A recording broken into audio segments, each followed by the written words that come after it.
Hello students, आज मैं आपके साथ शेयर कर रही हूँ क्लास 10th का पीरियोडिक टेस्ट 1 का 2025-26 का क्वेश्चन पेपर है मैथ्स का। ठीक है, टाइम जो आपको मिलेगा वो 1.5 आवर का मिलेगा और मैक्सिमम मार्क्स होंगे आपके 40।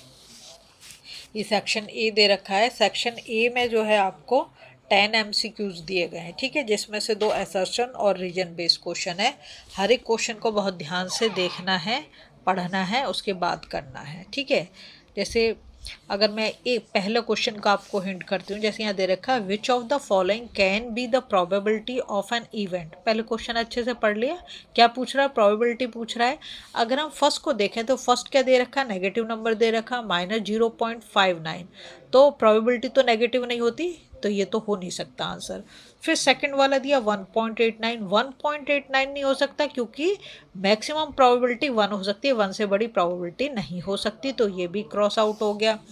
अब सी में दे रखा है 7/2। अगर 2 से मैं 7 को डिवाइड कर दूं तो 3.5 आएगा, तो वो 3.5 भी तो 1 से बड़ा हो गया, तो ये भी पॉसिबल नहीं है। तो फिर कौन सा वाला पॉसिबल है? डी वाला सही है, 0.83 जो है करेक्ट आंसर है। ठीक है, तो आपने यही काम करना। हर एक क्वेश्चन को पहले अच्छे से पढ़ो, समझो, उसके हर एक ऑप्शन को देखो, उसके बाद करो। जल्दबाजी इसमें किसी भी काम में आपको नहीं करनी। जैसे ये थर्ड क्वेश्चन में दे रखा है the probability of an event is 0.67। What is the probability of the complement of the event. ठीक है, बहुत ईजी है। हमें पता है कि मैक्सिमम प्रोबेबिलिटी किसी की कितनी हो सकती है? 1 हो सकती है। और यहाँ पे क्या दे रखा है? 0.67। क्या पूछ रहा है? कॉम्प्लीमेंट पूछ रहा है, तो 1 से आप इसे माइनस कर दो, तो क्या आ जाएगा? 0.33 आ जाएगा। तो आपका बी ऑप्शन करेक्ट हो जाएगा। ऐसे ही आपको हर एक क्वेश्चन को मतलब अच्छे से करना है। ऐसे नहीं बस पढ़ पढ़ के जल्दी जल्दी बस टिक मार दिया, वो नहीं करना आपने। ठीक है, तो इसमें से हर एक क्वेश्चन को आप अच्छे से पढ़ो, समझो, उसके बाद करो। ठीक है, अब देखो यहाँ पे जैसे रखा if HCF of 72 and 120 is 24। तो यहाँ पे HCF दे दिया, आपको दोनों नंबर दे दिए, और LCM पता करना। क्या करोगे?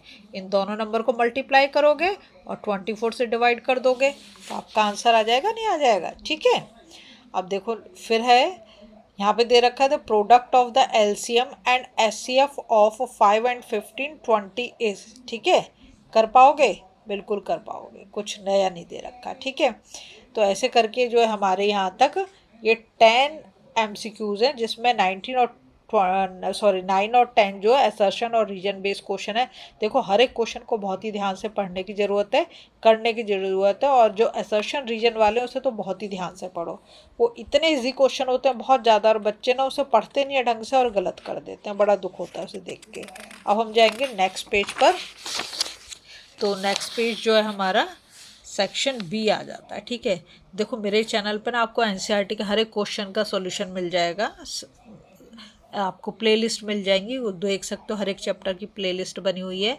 बहुत सारे पेपर मिलेंगे, पीरियोडिक के, डिफरेंट डिफरेंट स्कूल के मिलेंगे, है ना, हाफ ईयरली के, सहोदय प्री बोर्ड के, सारे क्वेश्चंस पेपर मिलेंगे। ठीक है, देखो यहाँ क्वेश्चन नंबर 11 में क्या दे रखा है इसने।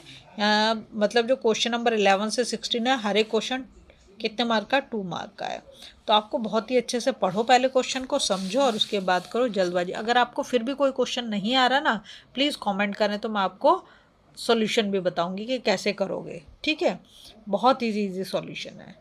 तो पेपर बहुत ही सिंपल पेपर है, आप बड़े प्यार से कर सकते हो अगर थोड़ा सा भी दिमाग लगाओगे तो। ठीक है, तो बी के आपने 16 तक क्वेश्चंस पढ़ लिए होंगे, और साथ के साथ करते जाओ, तो उससे अच्छी बात तो कुछ हो ही नहीं सकती।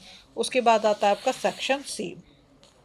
सेक्शन सी में जो 3 क्वेश्चन दे रखे हैं, और हर एक क्वेश्चन 3 मार्क का है।